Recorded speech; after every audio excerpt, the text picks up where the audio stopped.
Hello everybody, welcome back. If you're new here, I'm Katie, and today is our Happy Easter Bible Journaling Day. Yay, I'm so excited. Last year we did a Easter Bible Journaling, I believe, and we did the Crown of Thorns.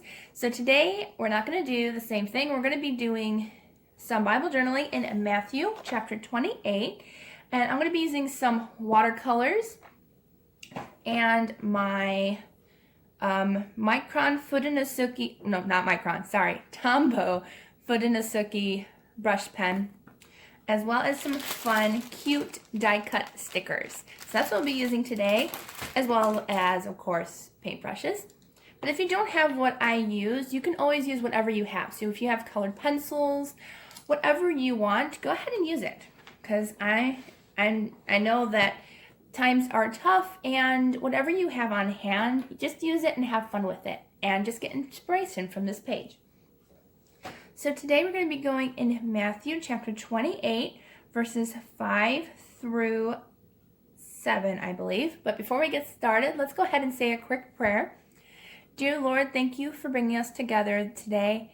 I pray that you will help us to understand your word, grow in faith in you, Lord God, and thank you, Lord God, for sending your Son to die on the cross for our sins, Lord, and to come alive again in 3 days, Lord God. And we just love you so much and praise you in Jesus' name. Amen. Okay, so let's go ahead and read Matthew 28, 5 through 7. It says, "The angel told the woman, 'Don't be afraid, because I know you are looking for Jesus who was crucified. He is not here, for he has risen, just as he said. Come and see the place where he lay, then go quickly and tell his disciples, he has risen from the dead, and indeed he is going ahead of you to Galilee. You will see him there. Listen, I have told you.'" So that's awesome. Them telling that, he is risen and he's no longer in the tomb. Go tell everybody. And I just think it was great that it was the women of the town that were the first to hear that God was risen, and they had to go tell everybody. And that's what we should be telling everybody, that he is alive and he loves you, and just keep spreading his love all over the place. So let's go ahead and get started. So these are Gansai Tambi watercolors. In my opinion, I love them a lot. They're really, really nice watercolors. They are a little expensive, but you can get them on sale, like through Joann's. Sometimes you can use a coupon, but they're really nice pigmented colors. There is the palette for the colors. And today we're just going to be using grays, because we're going to be creating the open tomb, which it's going to be really simple. We're only going to be using like one color. And it's going to be fun. We're going to have fun just decorating in God's word and just concentrating on the message that he has for us, on that he died for our sins and he came back for us. All right, so let me get my paintbrush wet. I have my paintbrush and my cup of water. Okay, so make sure when you are watercoloring in your Bible, you usually don't need paper behind it, as long as you don't use a ton of water. If you use a lot of water, you have to be careful, because it will go through your page. So less water is better. All right, so I'm going to go ahead and use I kind of like the tan color, because I feel like it's more sandy and stuff. So I'm going to use this more tan color. Sorry, you guys can't see. This one down here, which is kind of like a brownish tannish color. And I'm just going to make sure I have enough water on my brush. Okay. And I'm a lefty, so this should be on the other side. I don't know why I do that to myself. Okay. There we go. Okay. I'm going to go ahead and draw. I am not the world's greatest drawer, but you know what? That's okay, because this is supposed to be fun, and we're just supposed to be having a good time with the Lord and with each other.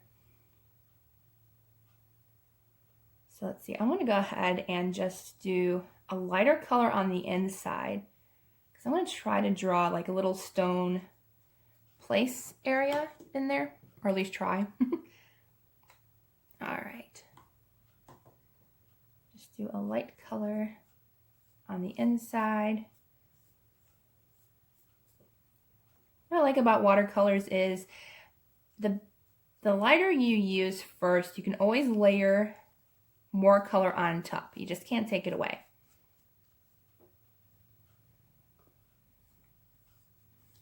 There we go. And I just want to put a little extra color along the side.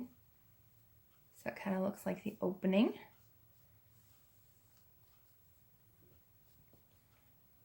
Okay, and what I want to do is I want to try to get as much color as I can, because a little bit more color, because the stone is kind of rolling away and you want it to kind of be more, I guess, look like it's rolled away.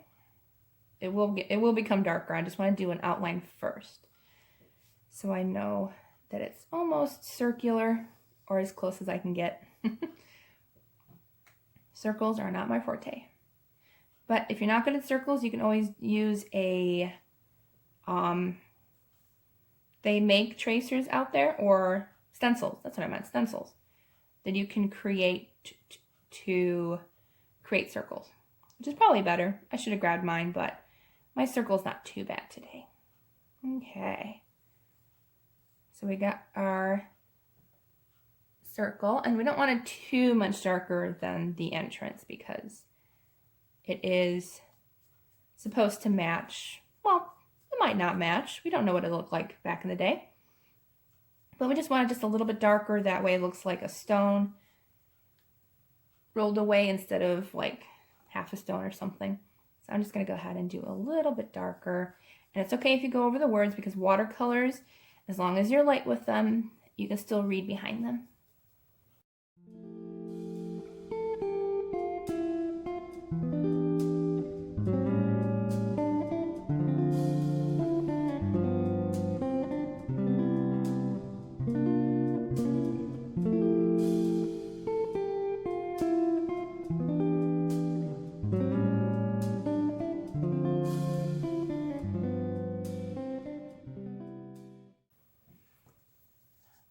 Okay, so I didn't draw like a little slab in there, because I feel like I probably wouldn't do a good job of it and it would just look like a spot. So I just patted my brush around the edges just to create a little bit of shading, so it looked kind of like shadows in there. And I think it turned out really nice, actually, surprisingly enough.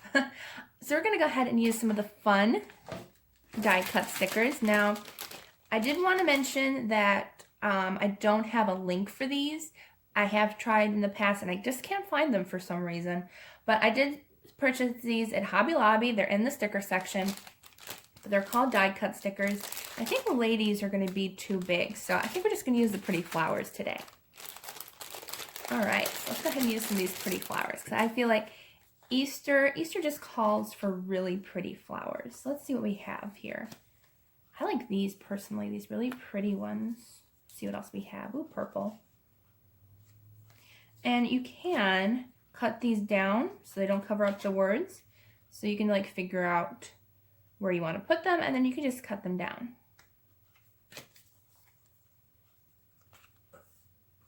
Okay. Oh, this one's pretty too. Okay, I like this one. And then we'll do maybe the other one up here. Like that. I like that. That's cute. Okay. So I did notice that I do have to cut some of them down, but we can figure that out, or we can flip it. Let's see.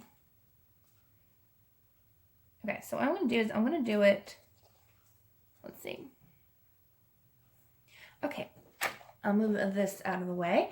I think I'm going to put it this way. That way, when I'm done, I can cut off the excess leaves down at the bottom. So we're just going to go ahead and take off the sticky, and I'm going to cut it after. You don't have to, you can cut it before, but that way I can see where I want it, and I won't cover up the words as best as I can. Be right about here. There we go. And just stick it down. And this one's a little bit easier. I only have to cut off a little piece.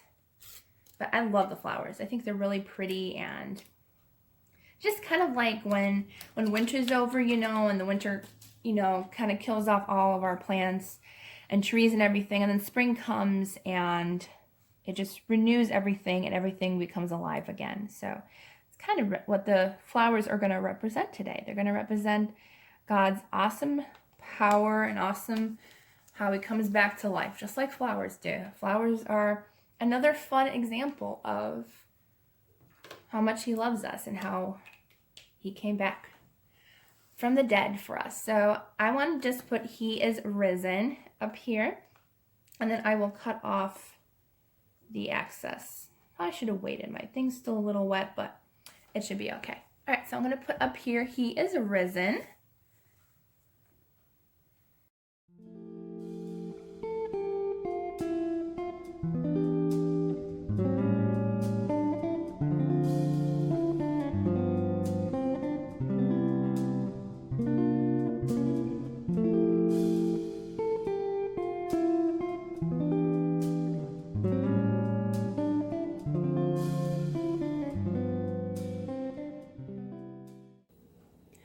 Okay, so I finished the lettering and I noticed that there was like quite a big gap of lettering there. I didn't center my "he is," so I decided to put another flower. I just cut off one of the flowers from the stickers and just added it onto the page. So that way it kind of flows a little bit more easier, but I think it turned out to be a really cute page. It was a lot of fun to do, and I hope you all have a blessed weekend and a blessed Easter. If you like this video, please don't forget to give it a thumbs up and subscribe down below.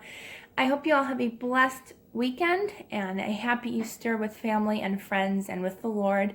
And I will see you all on the next video.